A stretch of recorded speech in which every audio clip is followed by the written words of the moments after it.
Good morning, everyone. This, I did what I always do. When I found out the topic for Annie's talk today, I went to Google. And the very first thing that came up, I started to read and I was totally struck.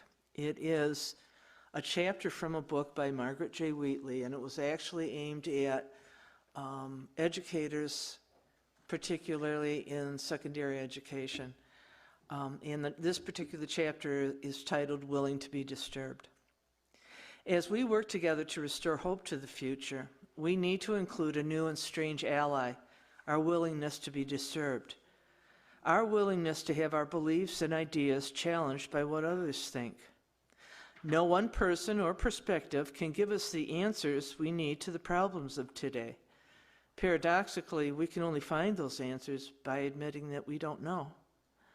We have to be willing to let go of our certainty and expect ourselves to be confused for a time.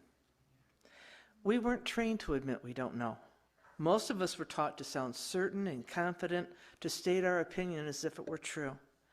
We haven't been rewarded for being confused or for asking more questions rather than giving quick answers.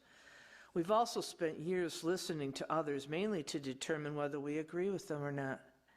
We don't have time or interest to sit and listen to those who think differently than we do. But the world now is quite perplexing. We no longer live in those sweet, slow days when life felt predictable, when we actually knew what to do next. We live in a complex world. We often don't know what's going on, and we won't be able to understand its complexity unless we spend more time in not knowing. It's very difficult to give up our certainties, our positions, our beliefs, our explanations. These help define us. They lie at the heart of our personal identity. Yet I believe we will succeed in changing this world only if we can think and work together in new ways. Curiosity is what we need. We don't have to let go of what we believe, but we do need to be curious about what someone else believes. We do need to acknowledge that their way of interpreting the world might be essential to our survival. We live in a dense and tangled global system.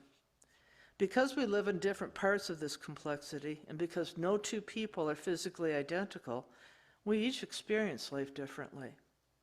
It's impossible for any two people to ever see things exactly the same.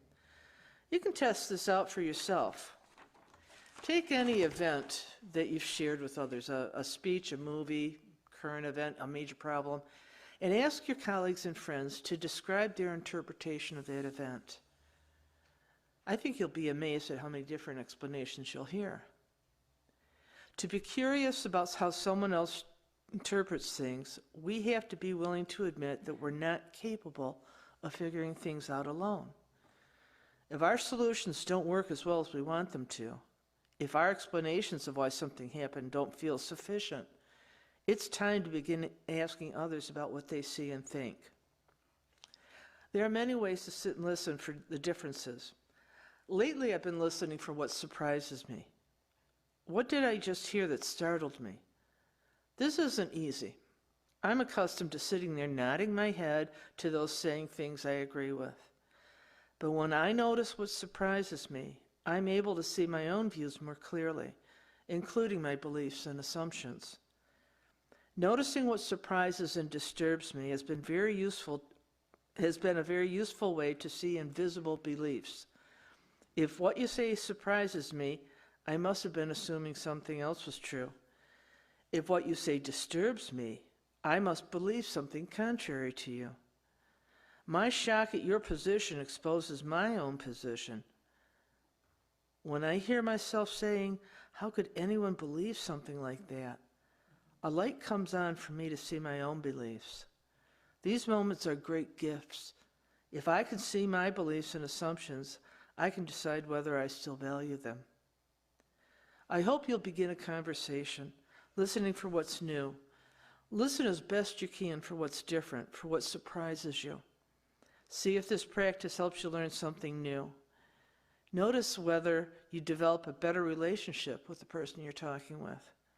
If you try this with several people, you might find yourself laughing in delight as you realize how many unique ways there are to be human.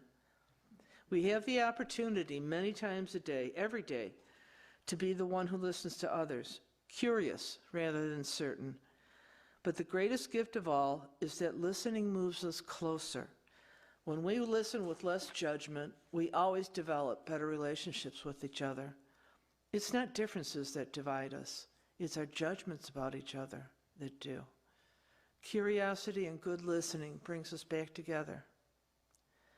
Sometimes we hesitate to listen for differences because we don't want to change. We're comfortable with our lives. And if we listened to anyone who raised questions, we'd have to get engaged in changing things. If we don't listen, things can stay as they are and we won't have to expend any energy. But most of us do see things in life or in the world that we would like to be different. If that's true, we have to listen more, not less. And we have to be willing to move into the very uncomfortable place of uncertainty. As the world grows more strange and puzzling and difficult, I don't believe most of us want to keep struggling through it alone. I can't know what to do from my own narrow perspective. I know I need a better understanding of what's going on. I want to sit down with you and talk about all the frightening and hopeful things that I observe and listen to what frightens you and gives you hope. I need new ideas and solutions for the problems I care about.